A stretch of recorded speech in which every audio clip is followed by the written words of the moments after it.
સંજેલી ખાતે વિવિધ gas agency ઉપર પુરવઠા મામલતદાર સ્ટાફ તેમજ પોલીસ વ્યવસ્થા સાથે એલપીજી ગેસ બોટલોનું વિતરણ કરાયું. એલપીજી ગેસ બોટલો લેવા માટે લોકોનો ઘસારો. સંજેલી ખાતે પુરવઠા મામલતદારની દેખરેખ સાથે ગેસ બોટલોનું વિતરણ.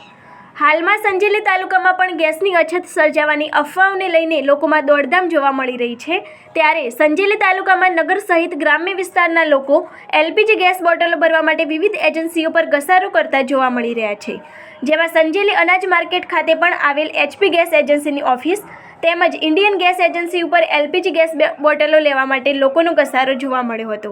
ત્યારે સંજેલી પુરવઠા મામલતદાર ટીએચ તડવી તેમજ તેમનો સ્ટાફ પહોંચી અને નિયમો મુજબ કામગીરી બાબતે દેખરેખ સાથે એલપીજી ગેસ બોટલોનું વિતરણ શરૂ કરાવ્યું હતું. ત્યારે ગેસ વિતરણ કરવા માટે હાજર સ્ટાફ દ્વારા પણ એલપીજી ગેસ બોટલો વિતરણ કરવા ગેસ બોટલો બુકિંગની ચોપડીઓ તેમજ ઓટીપી લખાવનાર ગ્રાહકોને ગેસની ભરેલી બોટલ પૂરી પાડવાની કામગીરી કરવામાં આવી હતી. સંજેલી પોલીસ કર્મચારીઓ પણ ગેસની બોટલોના વિતરણ સમયે હાજર રહ્યા હતા. આ અંગેની વધુ માહિતી માટે જોતા રહો ભારત ટાઈમ્સ ન્યૂઝ.